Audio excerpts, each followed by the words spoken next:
mengungkap akar masalah Prahara Agustus itu benar-benar bisa sampai ke akar. Karena kita sudah lihat bahwa polisi sudah mentersangkakan ada 16 orang sejauh ini.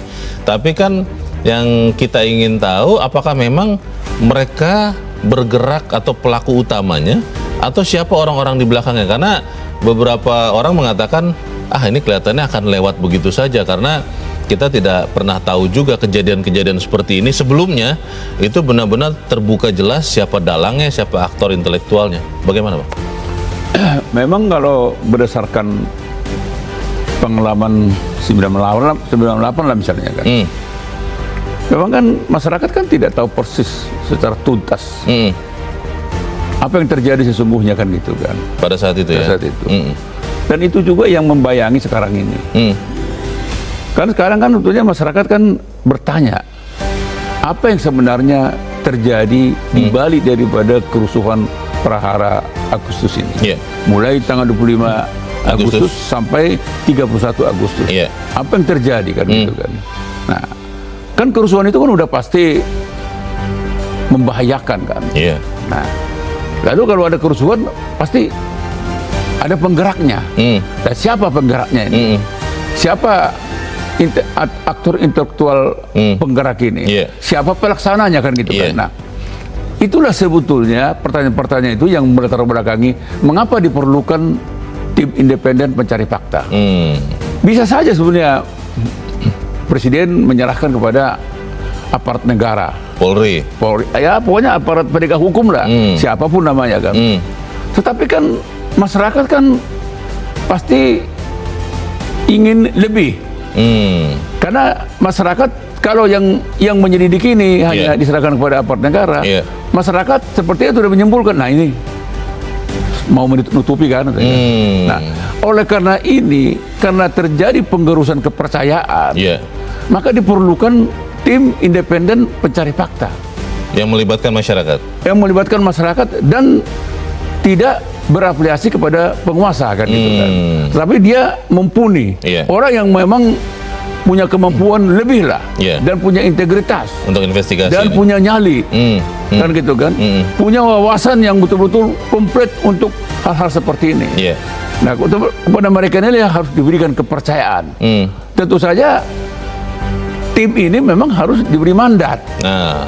Diberi mandat, diberi wewenang hukum. Itu dia. Kan gitu kan. Pertanyaan besarnya itu, Bang, seberapa jauh mereka ini, tim independen ini bisa bekerja, seberapa dalam kalau misalnya ini mengarah kepada institusi tertentu bisa didapatkan akses, lalu seberapa yakin kita ujungnya itu memang akan disampaikan apa adanya atau jangan-jangan nanti ada apanya. Kita akan bahas itu Bang Eman, dan pemirsa, inilah editorial Media Indonesia untuk hari ini Selasa 16 September 2025, ungkap akar masalah Prahara Agustus.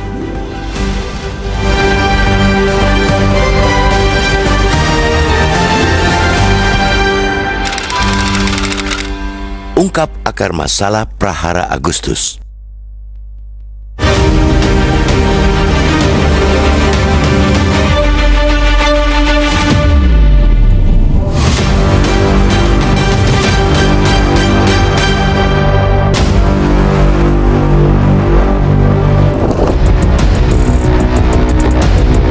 Persetujuan Presiden Prabowo Subianto yang disampaikan di hadapan 16 tokoh yang tergabung dalam Gerakan Nurani Bangsa atau GNB guna membentuk sebuah badan atau tim independen untuk menginvestigasi rangkaian kerusuhan pada akhir Agustus patut diapresiasi.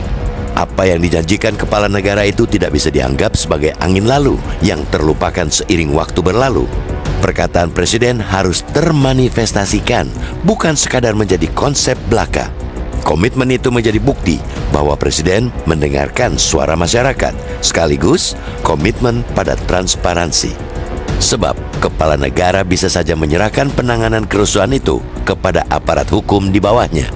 Pelibatan tim independen menunjukkan keinginan untuk terbuka agar masyarakat bisa turut mengawasi.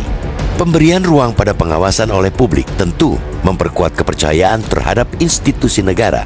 Hal itu penting untuk mencegah konflik makin melebar.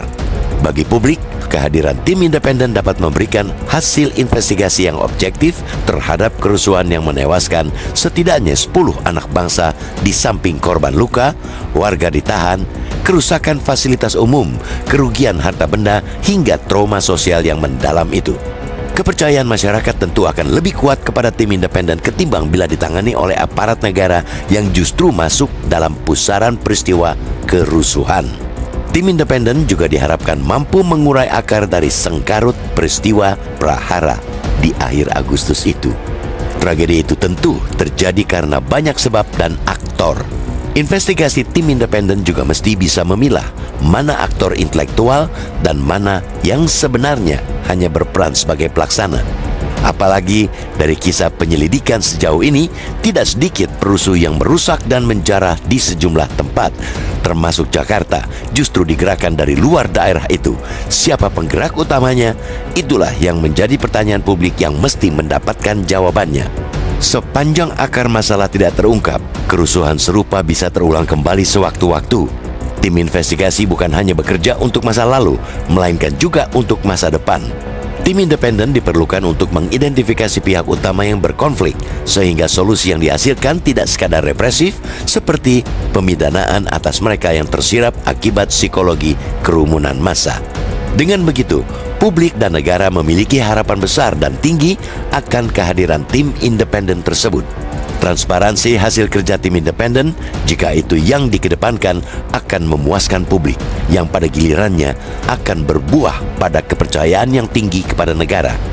Karena itu, masyarakat berharap tim itu akan diisi oleh orang-orang yang memiliki rekam jejak mumpuni dalam persoalan integritas, independensi, kepakaran lintas bidang, kemampuan investigasi, bernyali, dan tentunya beradab.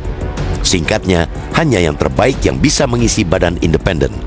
Jangan memberi ruang siapapun yang pernah tersandung kasus korupsi, pelanggaran hak asasi manusia, atau terafiliasi dengan politik praktis masuk menjadi anggota tim.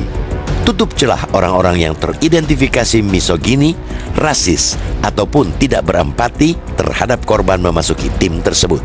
Peristiwa akhir Agustus lalu itu menjadi ujian bagi negara beserta aparaturnya untuk berkomitmen kuat bagi penegakan martabat kemanusiaan dan marwah bangsa. Jangan sampai menjadikan tim independen sekadar simbol dan formalitas politik yang seakan menjadi jargon kosong tanpa memiliki kemampuan untuk mengakses data, saksi, maupun dokumen. Jangan sampai lampu hijau pembentukan tim independen dari Presiden Prabowo justru dijadikan lampu merah oleh mereka yang ada di level bawahnya. Kalau seperti itu, tim independen hanya akan menjadi peredam tekanan publik dan sekadar menjadi pelipur lara sesaat. Publik harus terus memantau pembentukan dan kerja tim independen itu hingga tuntas. Kita yakin, seyakin-yakinnya bahwa Presiden berkomitmen menjadikan laporan tim independen itu nantinya sebagai dasar dalam membuat kebijakan, bukan sekadar arsip yang ditampilkan di situs milik negara, lalu disimpan di laci selamanya.